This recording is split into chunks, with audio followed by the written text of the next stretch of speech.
Hi everyone, my name is JD Bergeron. I'm the director of the Pro-Poor Seal of Excellence based here in Fort Collins, Colorado.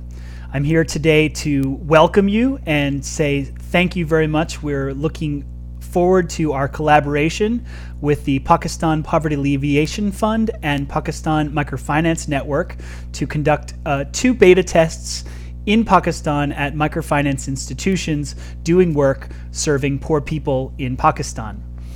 I'm here to talk to you about how the seal came together, who's behind it, and how will the assessment process work.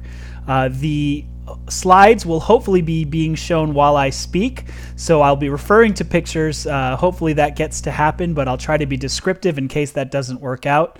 Once again, I'm sorry I wasn't able to join you. I'm actually on a flight right now from Washington, D.C. back home to Colorado, and therefore wasn't able to join you. So really, I think it's important to note, if you were to start the slides now, it's important to note that our goal here is to create better microfinance that leads to positive and enduring change for people living in poverty. We fully acknowledge that not all microfinance institutions are in the business of serving those living in poverty. However, for the ones that are, we want to make sure that there are effective ways to recognize them, help them learn to be even better, and to make sure that really we're keeping a focus on poor clients throughout the world, but especially in this project, those living within Pakistan. On the next slide, I will show you 3 main goals of the seal. We're aiming to be a credible resource for who is doing the best work serving clients living in poverty. Through a rigorous evaluation assessment process, we will be evaluating both standards and indicators that have been worked out over the course of the last year and a half by our technical committee, which is led by Francis Sinha of EDA Rural in India. We want the process to also be achievable. It is not just about recognizing the very top, it's about showing progress over time and creating a learning environment to share best practices that lead to real results in the lives of poor clients. We also want this to be aspirational. It is important that we have a big goal in mind, and the goal here is creating more microfinance, serving more people living in poverty, and helping them improve their lives and ultimately move out of poverty for good. Positive and enduring change that comes from financial services and other support services. This is very important. On the third slide, we describe the members who have helped create the seal. The seal has been under development for about 2.5 years now.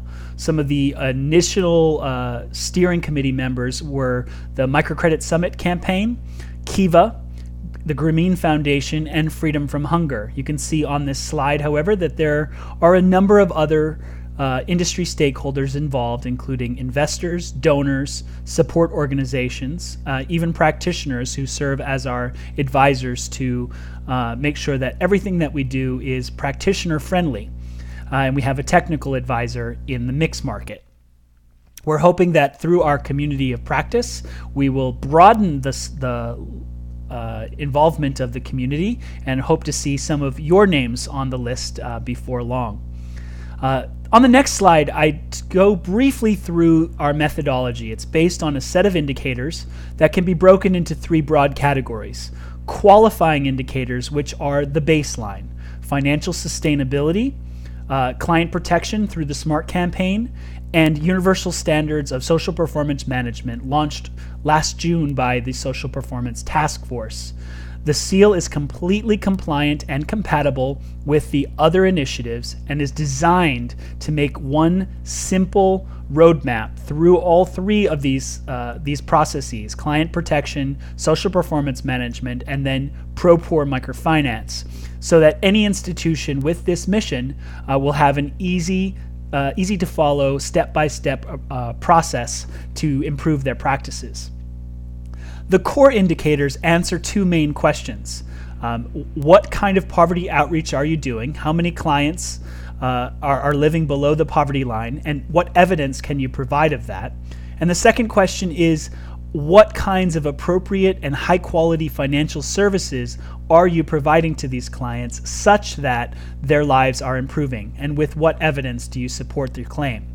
There are a set of additional indicators as well, which include non-financial services, gender equity considerations, and this sort of end goal, the main desire of what the seal is trying to do, contribution to positive and enduring change for clients. The beta test phase, on the next slide, you can see the countries that have been involved. Jordan, Bolivia, India, Senegal, Peru, South Africa, and Philippines have all had one microfinance institution participating in the beta test.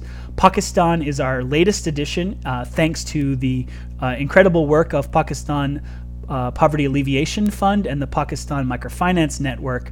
We will be launching with 1 or 2 beta tests in Pakistan in the next month or 2. Very excited about our partnership. And over time, we're hoping to learn how the Pakistan microfinance community is doing in reaching poor within this country, and develop strategies to become even more effective at that. It is our hope that at the end of the beta test phase, we will have a formal launch of the assessments of partner organizations within Pakistan, and I do hope to be with you for that process, hopefully in a few months' time.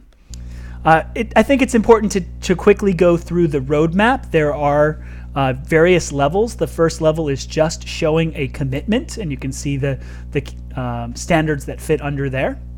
Then we go into proper measurement, learning and adapting from measurement, and then leading to positive change in the long run. I think it's also critical to acknowledge that there will be levels of the seal, starting with just a basic commitment, which gets you to be part of the community of practice, moving up into a emerging practitioner category, the next level being achievement in pro-poor microfinance, and the highest level is leadership level in pro-poor microfinance. This will be a journey. It's not just about an award. We want to raise accountability. We want to collect tools and share them. We want to propagate adaptive management styles. We want to share case studies and hopefully promote exposure visits of organizations wanting to get better, visiting those that have been very effective. Ultimately, this all leads to better service and better outcomes for poor clients, and we would really love to see this take a big effect in Pakistan. The microfinance network there has developed quite a bit of strength over the years, and we're very excited to partner with you. I would like to give a couple of email addresses if you do have questions. Again, I'm sorry I can't join you today. You can write to jd@propathways.org or measurelearnchange@gmail.com. I want to thank you so much for your time, and I'm sorry I can't be there with you to celebrate, but it will be a very important collaboration for both sides, and hopefully we'll have something really important to announce from Pakistan at the Social Performance Task Force meeting in Panama in June. Thank you very much, and take care.